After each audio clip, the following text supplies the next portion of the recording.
di media Trans7 dan Trans TV CNN karena itu satu grup gitu.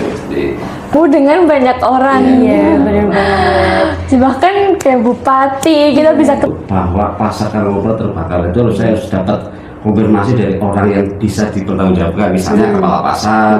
Proses pembuatan di balik peliputan berita-berita itu seperti apa?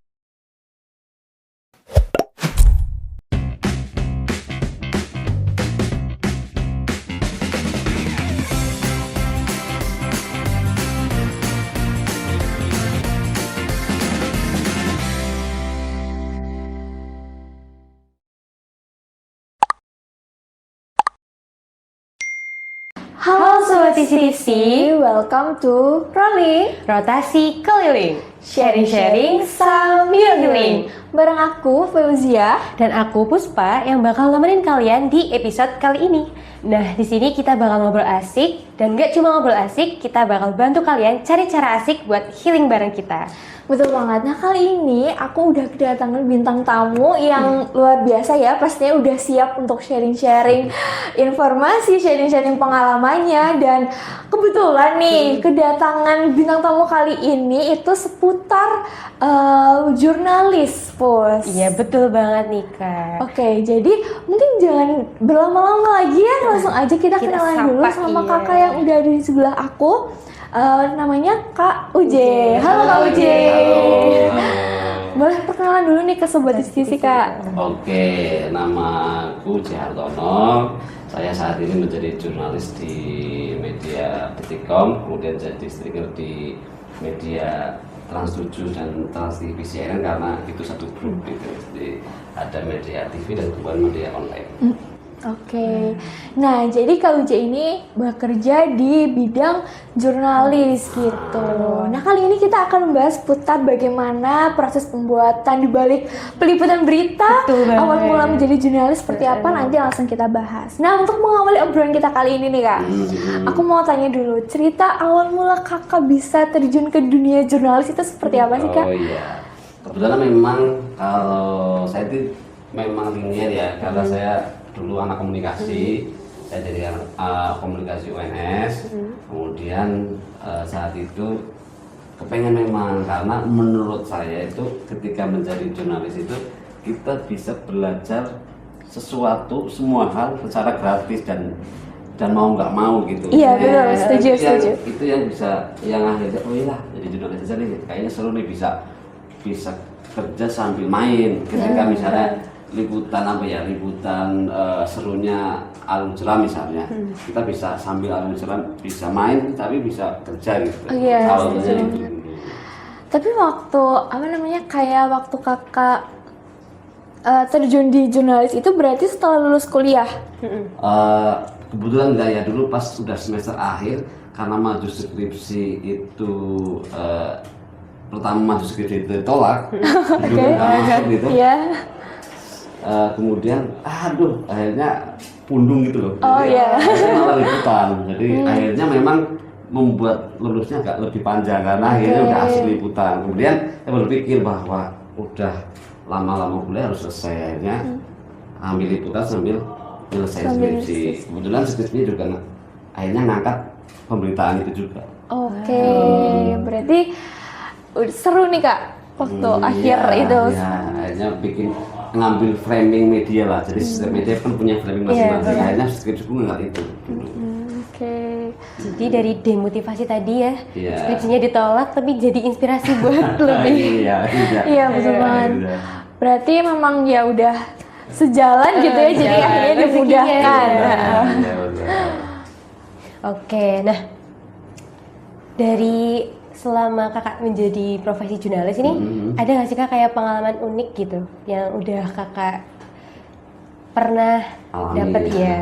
Sebenarnya pengalaman mungkin yang setiap anak kan macam ya, Iya. setiap pengalaman macam-macam.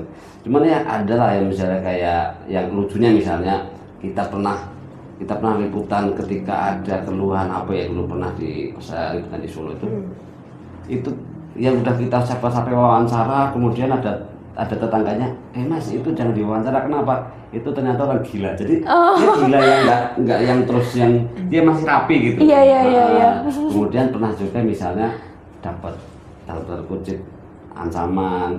Saya juga pernah dapat itu sekarang flexing tuh, jadi serangan diri pernah juga dapat aku. Kalau zaman dulu belum musim medsos ini paling tahu-tahu lagi liputan ditarik sama orang berbadan gede tatoan tuh. Zaman dulu belum ada netizen yang main DM, main nyerang kan. Kalau sekarang kan banyak tuh yang dapat itu. Ya cuman itu cerita nggak enaknya sih, cerita enaknya seru lah, bisa jalan-jalan, bisa banyak temen, banyak saudara kita kenal sama orang mana gitu.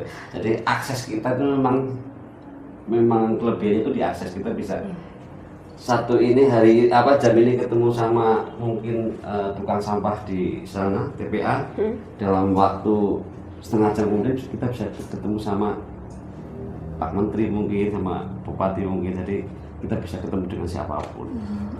Jadi memang jurnalis itu bertemu dengan banyak orang. Benar banget. Bahkan kayak bupati kita bisa ketemu gitu-gitu ya. Betul banget. Itu. Nah, dari pengalaman-pengalaman unik tadi nih Kak, aku mau tanya nih, kalau proses pembuatan di balik peliputan berita-berita itu seperti apa sih Kak? Biasanya tuh setiap kantor itu, karena kan sebenarnya ini kita itu kan di sini di daerah ini, kantornya kita kan nggak di sini. Jadi kantornya kita itu kan, kalau saya di Jakarta. Kemudian setiap pagi itu awalnya itu listing, menyampaikan ke kantor bahwa hari ini mau kemana, mau liputan apa. Kemudian setelah liputan, kita liputan juga ada kode etik, ada harus cover broadcast ketika misalnya ada demo bupati misalnya, itu juga nggak boleh hanya satu sisi pendemo, harus dari bupati juga. Jadi jadi nggak boleh opini kan akhirnya. Jadi setelah pengambilan gambar, pengambilan wawancara udah komplit, baru proses pengerjaan. Kalau yang TV itu ya edit video, kemudian membuat naskah. Kalau online cukup membuat berita sama ngirim foto. Setelah sampai kantor nanti diteliti sama redaktur. Ini layak apa enggak? Kemudian ini lengkap apa belum? Lengkap misalnya, ini ternyata narasumbernya kurang nih, tambahin lagi. Ini datanya kurang nih, tambahin lagi. Ketika udah layak baru terbit. Biasanya tuh jangka waktunya berapa lama sih Kak? Biar sampai peliputan itu biasanya berapa lama? Kalau kebetulan saya di Detik ini ya, itu kan memang dituntut untuk kecepatan. Jadi ketika misalnya ada demo demonya masih berlangsung, aku udah mulai ngetik. Jadi kayak misal ada kebakaran di Karangkobar kemarin tuh. Ketika aku kesana, aku di jalan udah sambil ngetik. Jadi pertama beritanya itu bahwa pasar Karangkobar terbakar, itu saya harus dapat konfirmasi dari orang yang bisa dipertanggungjawabkan, misalnya kepala pasar, kemudian camat Karangkobar misalnya. Jadi di motor itu saya bonceng, sejalan udah sambil ngetik. Sambil naik motor Kak? Naik motor, multitasking. Nanti sampai sana, tinggal cepet langsung kirim. Baru nanti cari data-data yang lain, ada berapa kios yang terbakar, kemudian penyebabnya apa, dan di sana di lokasi.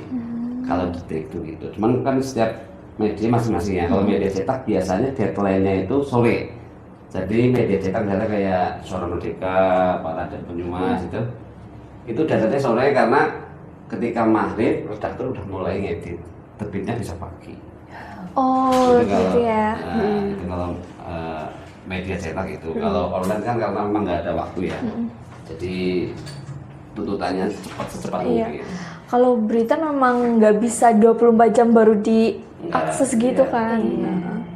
Nah, dari berita itu kan harus dituntut cepat dan tepat gitu ya Kak. Nah, ada nggak sih tantangan yang udah Kakak alamin dari proses pembuatan berita itu?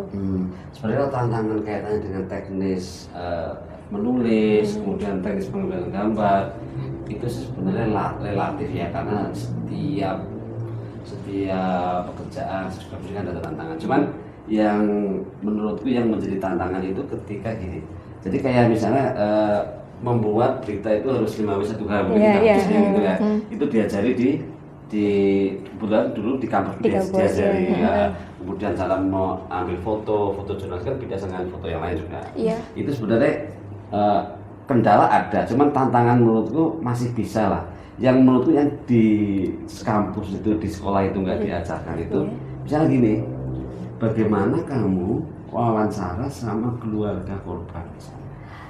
Iya, paham. Dia nangis, dia sedang nangis. Iya. Keluarganya misalnya adalah korban longsor di Kalongan misalnya. Dia lagi kehilangan keluarganya, ngapain harus ngeladenin kamu ini peliput-peliput ini. Dia lagi fokus sedih. Nah, gimana kamu bisa dapat wawancara dia? Itu tantangannya seperti itu. Nah, itu cara menghadapinya gimana nih, Kak? Cara menghadapinya ada beberapa cara sebenarnya. Ada beberapa cara. Kita sih sebisanya lihat kondisinya dulu. Kalau kondisinya memang benar-benar tidak memungkinkan, kayak dulu di mana negara ada di Raket ya kejadian kriminal pokoknya. Ke sana ibunya itu, ibu korban itu masih yang nangis histeris. Yang kecil. Itu nggak mungkin untuk jadi relawan. Biasanya kita cari keluarga yang ring 2 misalnya paman. Oke, sepupu-sepupu gitu ya. Dia masih keluarga besar. Keluarganya. Kemudian kita juga ikut mendoakan. Oke, nah dari setiap perjalanan kakak selama menjadi jurnalis, kira-kira kalau pelajaran yang bisa diambil itu seperti apa sih, Kak? Ya itulah pokoknya yang tadi saya sampaikan itu, bahwa kita bisa belajar banyak hal. Iya, setuju. Itu Betul. gratis, Itu pertama. Ya, kita bisa ngobrol sama peternak sukses, peternak sapi sukses. Gimana sih cara? Nah, dia kan cerita kan. Sebenarnya kita tanya itu untuk keperluan berita kita. Iya. Nah, untuk berita awal mulanya gimana? Ya kayak gini lah, kayak. Iya. Nah, dia cerita banyak. Dia tanya itu sebenarnya bukan untuk kepentingan dia sendiri, cuma untuk kepentingan ini kan ya. Cuman kan di luar itu juga bisa buat diri sendiri. Iya. Apalagi ketika nanti aku tanya wawancara soal berita itu udah selesai, aku bisa tanya lain nih. Ini gimana dulu awalnya? Pernah ini nggak? Pernah segala macam. Karena aku pikir belajar langsung dari orangnya itu akan lebih tepat ketika belajar dari YouTube misalnya. Iya, setuju. Jadi itu misalnya kita bisa belajar dengan orang lain, belajar setiap saat, bisa jalan-jalan sambil bekerja. Betul, setuju. Cuman ya memang karena ini jurnalis itu biasanya nggak ada jam ya. Jadi lagi enak-enak tidur, lagi enak santai, atau ada kejadian yang memang harus berangkat. Terus karena rata-rata itu pekerja itu kan pagi sore ya. Jadi kadang-kadang kita tuh di rumah itu kayak jam 9 kok masih santai. Kadang-kadang gitu, karena nggak mesti jamnya. Kadang jam 9 masih santai, kadang jam 10 malam masih yang lain tidur masih itu. Jadi soal itu juga karena pekerjaan yang waktunya tidak lazim gitu lah maksudnya. Itu sih juga.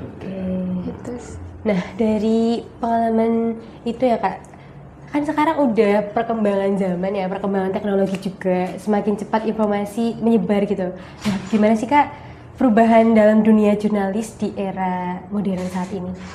Jadi gini, ada istilah lelucon ya, maksudnya dulu wartawan mencari berita dulu. Kalau sekarang wartawan meluruskan informasi. Klarifikasi. Jadi kita tuh kan orangnya berapa misalnya. Kebetulan saya tuh backup 2 kabupaten, Banjarnegara dan Wonosobo. Pasti kita keduluan sama medsos. Pasti itu. Nah, jadi dulu wartawan mencari berita, sekarang wartawan benar nggak sih yang disampaikan di medsos itu? Paham. Misalnya ada kecelakaan, terus Mbak Fauzia jalan di mobil video nih. Ini ada kecelakaan.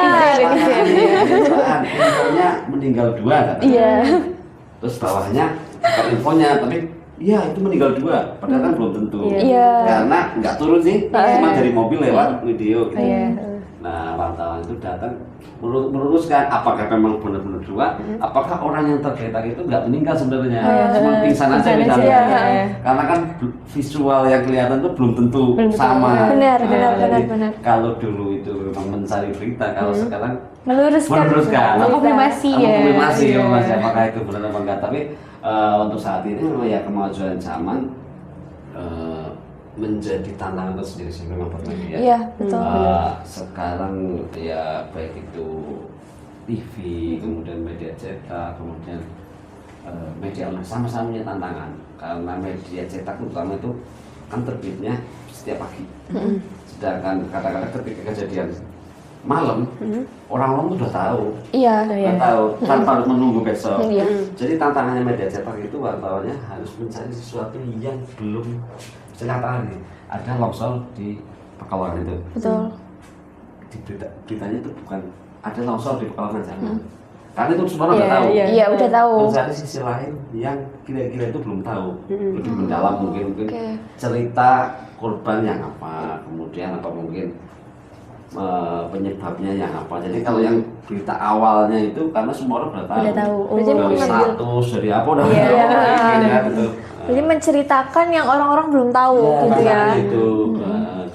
Kemudian kalau TV juga kan sekarang sih lebih ke gadget ya. Jadi nonton program TV pun kadang di HP gitu. Karena juga kita nggak sekarang punya TV tapi cara kita tonton bisa Iya. Iya, benar. betul banget. Kalau media online itu tantangannya sekarang sangat mudah ya, membuat media web itu kan Iya, mudah. Jadi memang rawan untuk dalam tanda kutip apa ya, bikin media untuk kepentingan tertentu. Itu juga rawan karena sangat mudah kan. Kalau mungkin untuk bikin TV kan modalnya besar. Iya, besar. Kalau untuk bikin media online katakanlah aku mau bikin info bahasa negara misalnya, kan gampang itu tinggal bikin apa misalnya. Nah itu kalau di kita kan ada wartawan itu ada namanya UKW, uji kompetensi wartawan. Oh, ada juga. Ada tuh, dan medianya juga ada verifikasi dari Dewan Pers. Oh, Jadi oke, memang oke. sebenarnya ada itu upaya-upaya untuk adanya berita-berita hoax gitu. Iya. Jadi ada wartawan situ diuji lulus apa enggak, kalau nggak lulus ya diulang. Cuman ada tingkatan uji kompetensi untuk wartawan muda, kemudian wartawan media, kemudian wartawan utama. Oke. Jadi memang wartawan tuh nggak maksudnya kayak nggak asal-asalan Iya, gitu ya benar. dalam Ada step-stepnya. Iya. Karena memang kan bisa bahaya juga. Iya. Iya, benar, setuju iya. sih. Nampaknya bahaya juga ketika Salah. salah. Oh, Kalau ngomongin salah sih biasanya keteledoran 1-2 kali pernah. Itu ada namanya hak jawab ada.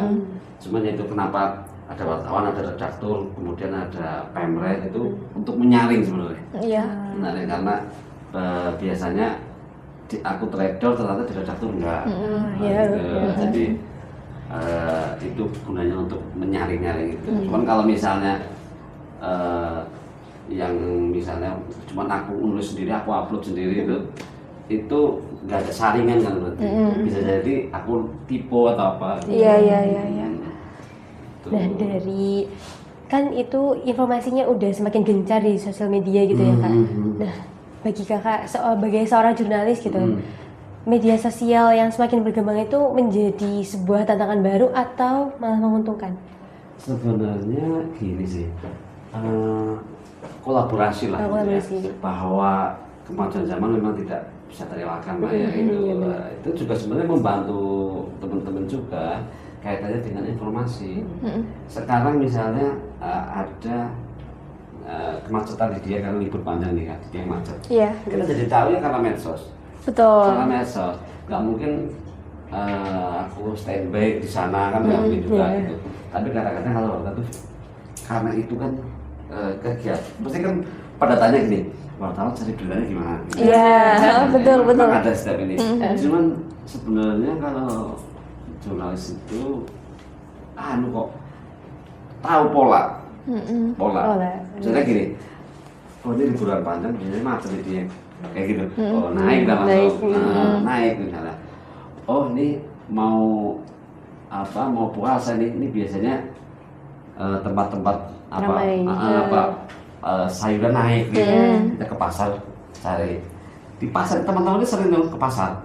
Ke pasar udah hafal sama ibu-ibu, udah tahu harga, meskipun cowok-cowok itu tahu harga bawang berapa, harga setan berapa, tahu karena udah, oh ini mau katakanlah, oh ini mau lebaran nih pasti ini harga daging berapa, telur berapa, kan kan catat juga, kenaikan harga pokok naik, seperti telur dari berapa ke berapa, tahu telur ayam berapa dari berapa, kemudian setelah tahu harga telur naik, kita bisa liputan lagi terkait dampaknya. Misalnya pembuat roti seperti apa nih dengan kenaikan telur. Jadi turunan dari berita itu. Benar. Atau berita harga cabai naik nih, kita liputan ke petani. Ikut mengalami enggak? Oh ternyata enggak, karena petani itu gagal panen karena cuaca buruk. Stok sedikit akhirnya naik misalnya.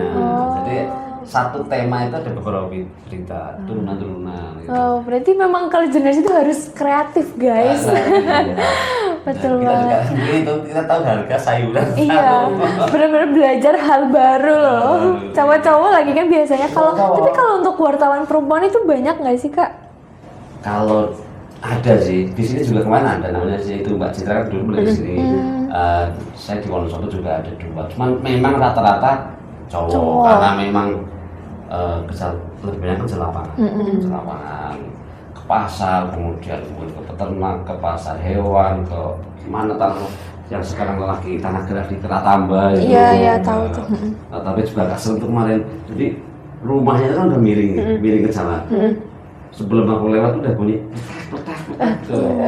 Takutnya pas lewat jatuh. Iya. Padahal si narasumber kadesnya itu di sebelah sini, berarti kan anak-anak harus lewat sini. Iya, harus lewati. Mau lari takut malah goyang gitu. Karena goyang, tapi akhirnya melipir sini. Tantangan kayak gitu. Terus kadang-kadang juga ngejar momen, kadang-kadang Paham. Ya kita pernah pas lagi liputan harga wortel, kan ada viral tuh pernah orang motong-motongin wortel terus karena wortelnya murah itu. Aku sama temen lagi liputan itu, kemudian dikabari ini ada debat itu yang kemarin itu Bupati. ada sedikit konflik turun. Kan ngejar momennya itu.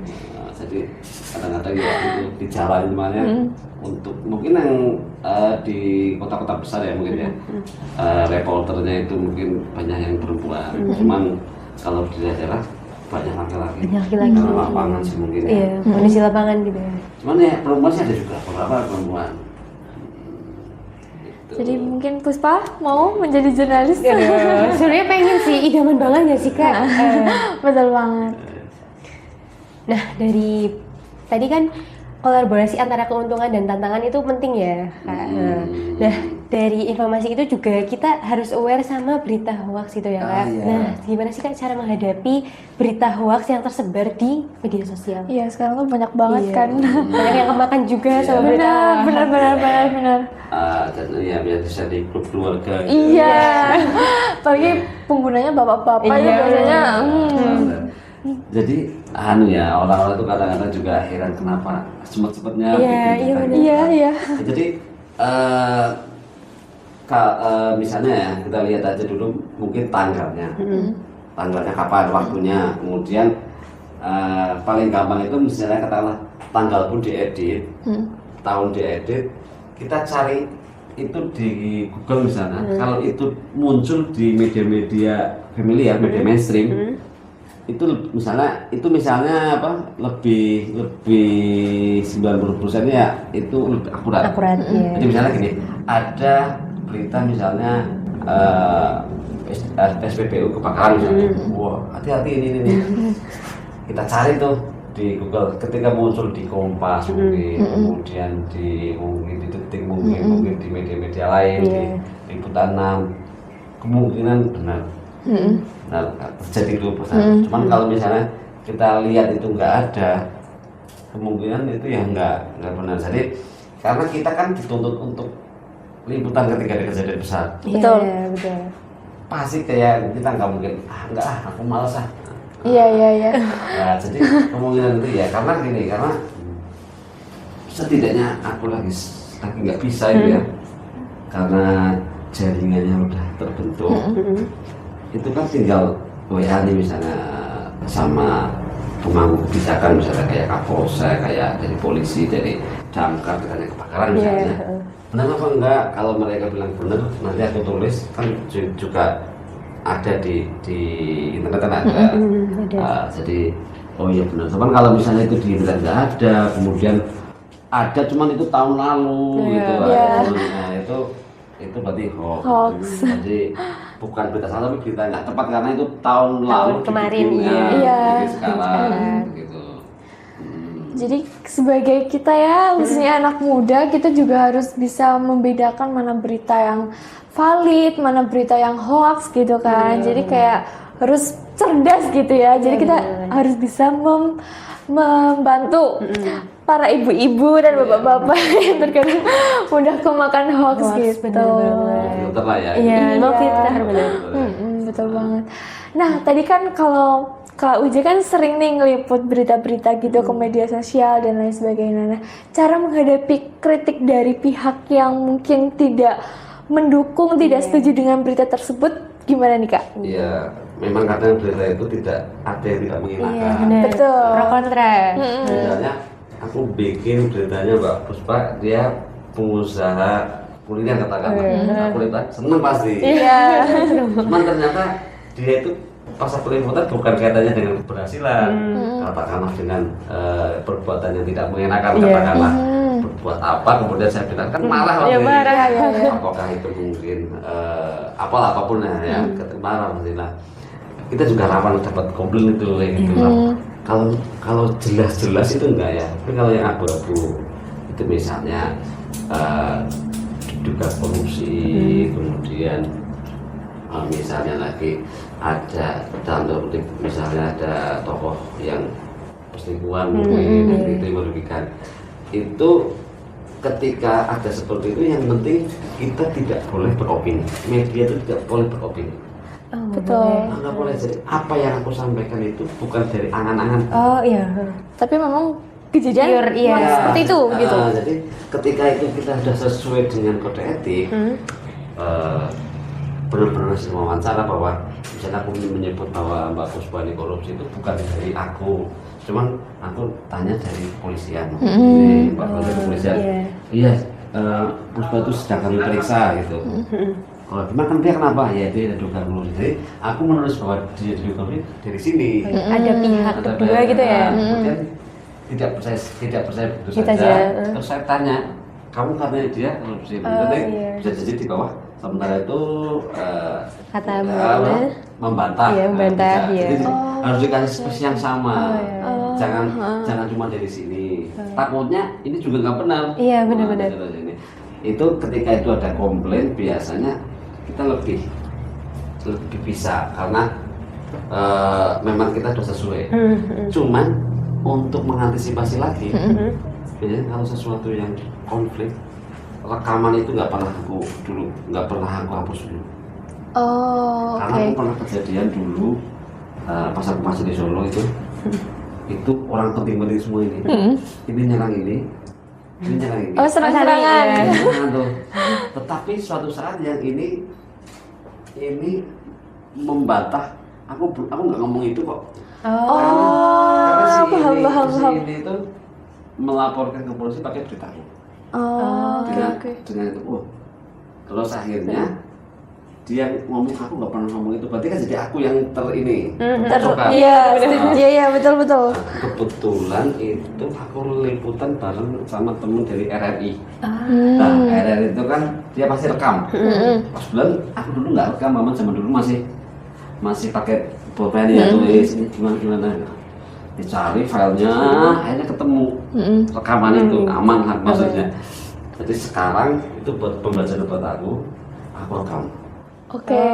Jadi ada rekam, kalau perlu video juga. Aku pernah yang sempat ini riskan sekali. Aku lagi wawancara, temanku tak suruh foto dari belakang.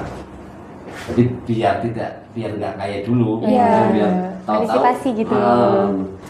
Aku datang dan ngejelekin Puspa nggak terima, aku bilang aku nggak pernah bilang. Jadi rekaman selalu ada itu untuk mengantisipasi itu. Itu sih biasanya kalau untuk itu untuk hal-hal yang kasus besar. Kalau yang enggak yang besar kayak yang kasus juga yang biasa aja juga enggak sih. Udah rekam udah selesai ya dihapus. Jadi ada buktinya gitu. Iya, ya buat jaga-jaga. Iya, jaga-jaga. Karena mengantisipasi. antisipasi.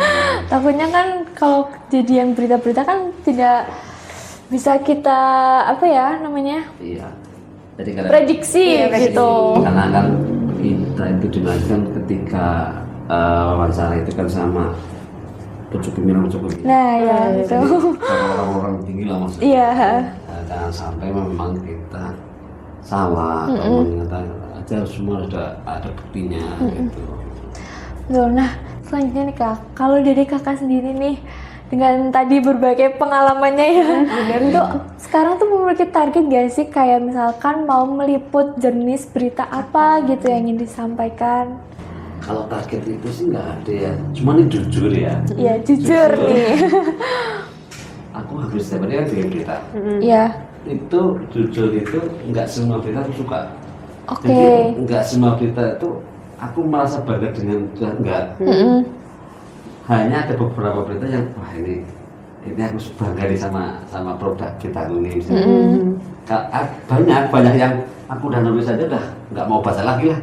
Udah nulis, karena itu biasa aja maksudnya. Iya. Biasanya yang butuh effort lebih, terus bisa berdampak luas, kemudian bisa menginspirasi, itu aku suka.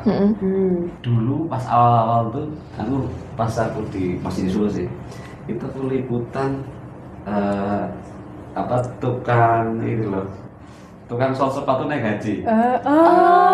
Itu akhirnya aku Jumatan juga random, Jumatan di mana nggak tahu, random itu buat tema Jumatan tuh. Aku dari tulisanku tuh, berarti kan itu juga menginspirasi ya orang tukang sol sepatu aja naik haji.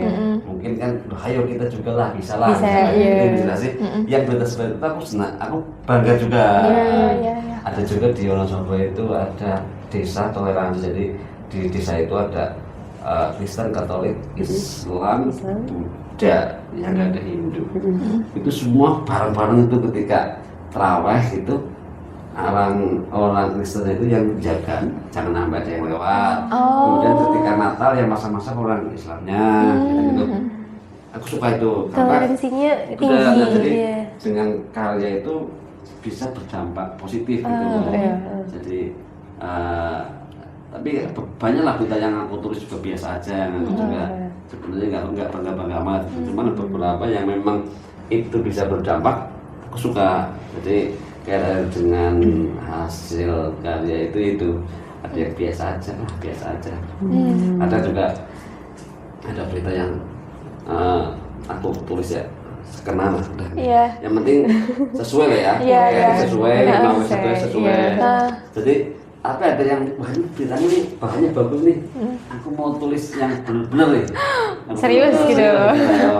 Mungkin kita detailnya tuh wawancara sampai ada 4 narasumber, misalnya kita cari dari sisi ini, terus perjuangannya seperti apa gitu. Itu cuma nggak semuanya. Jadi Kak Uji ini suka banget menginspirasi gitu ya Kak, motivasi banyak orang gitu yang memotivasi beritanya. Iya, ada manfaatnya. Iya benar. Kalau bermanfaat kalau enggak. Jadi memang berarti masing-masing berita itu ada rasa apa ya, kayak rasa feelingnya itu berbeda-beda gitu. Ada yang kayak biasa aja, ada yang kayak wah aku suka yang ini nih gitu. Jadi udah kerasa tuh pas liputannya, wah ini bagus nih, wah ini bagus, ini bisa nih dibikin bagus nih misalnya gitu. Oh ini biasa aja, ini biasa aja lah, penting dapat.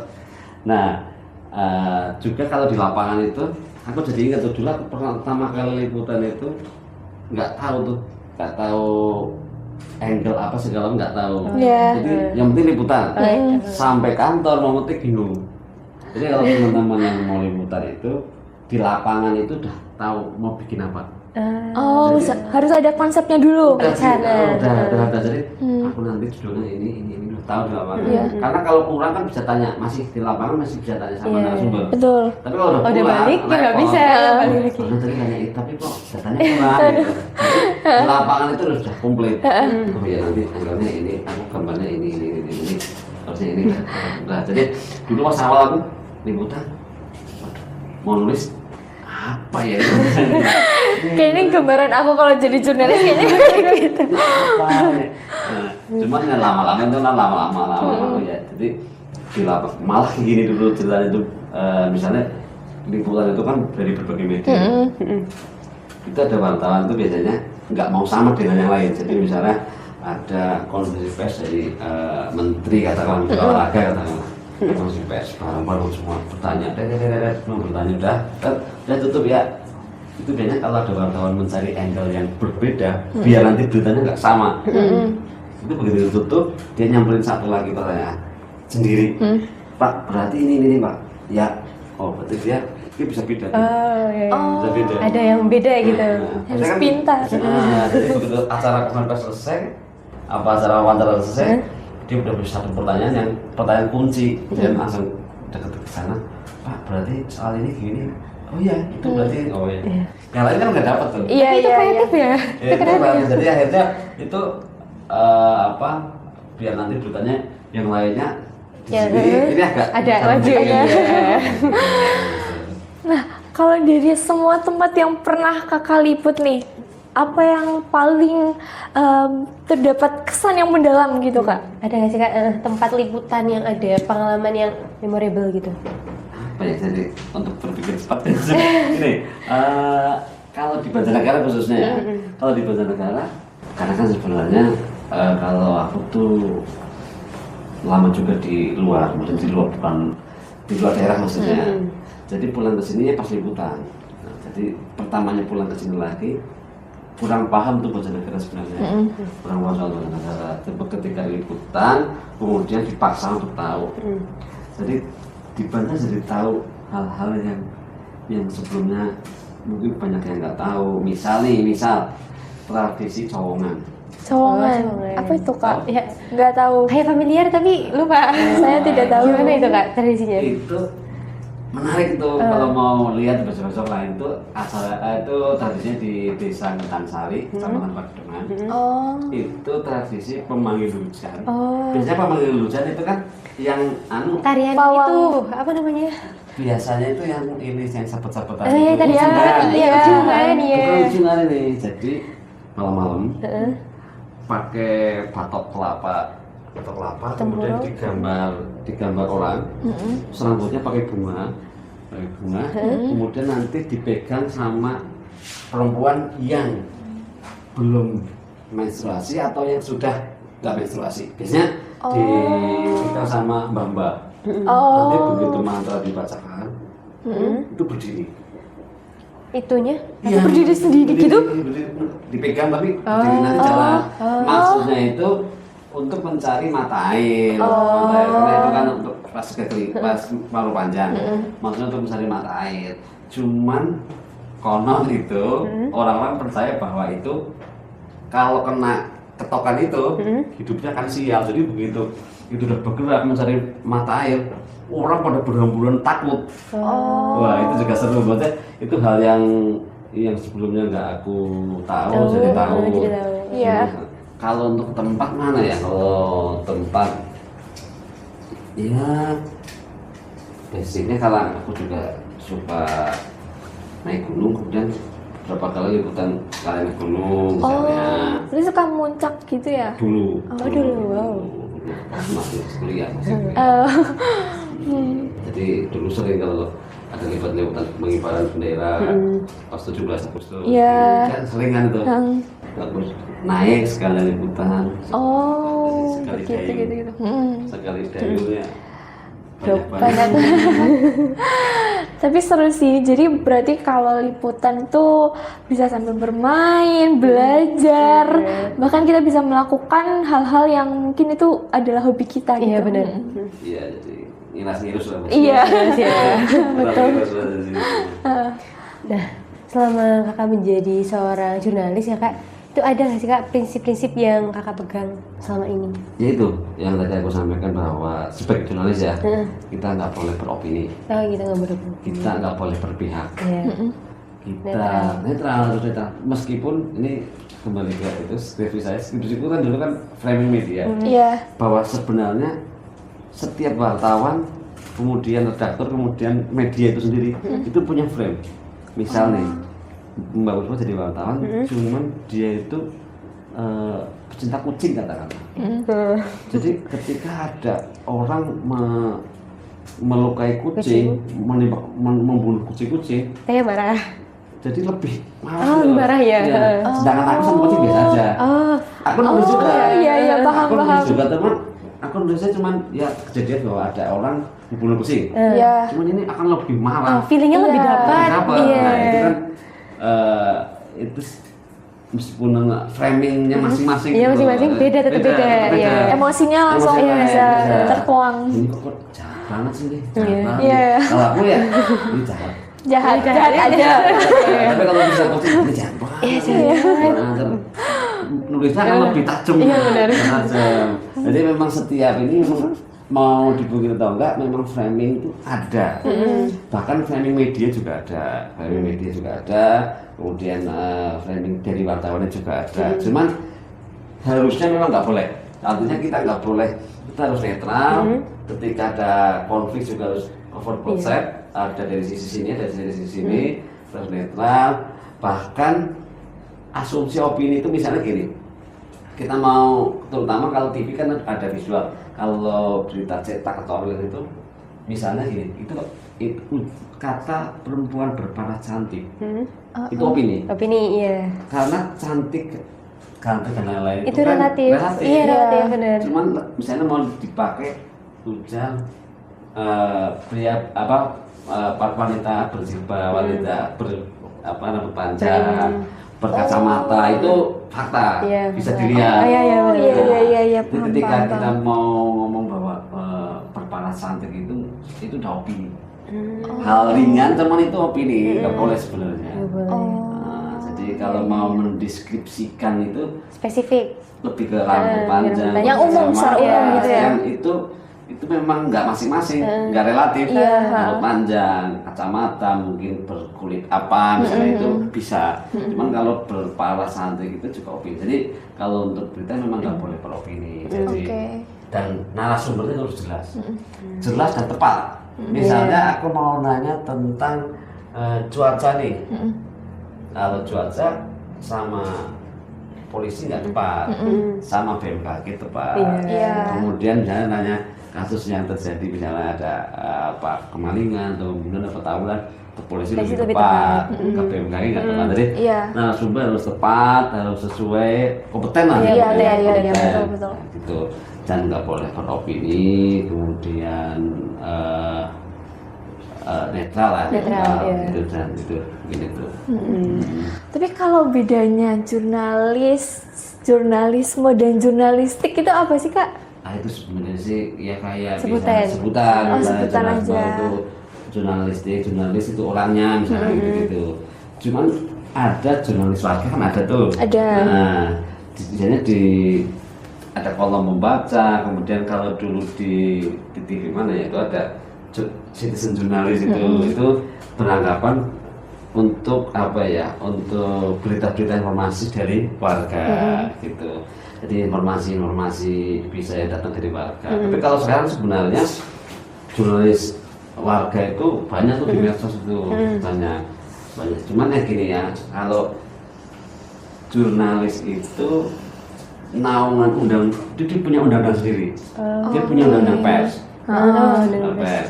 Jadi ketika nanti ada kasus seperti ada yang ngatur sendiri. Cuman kalau untuk medsos kemudian itu masih pakai UU ITE. Oke. Nah, jadi langkah-langkahnya nanti memang berbeda. Dan tuntutannya sebenarnya sih harusnya sama ya.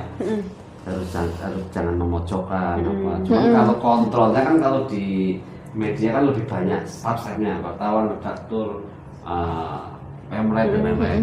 Nah kalau mungkin di medsos tidak sebanyak itu. Makanya juga undang-undangnya beda. gitu. Oke.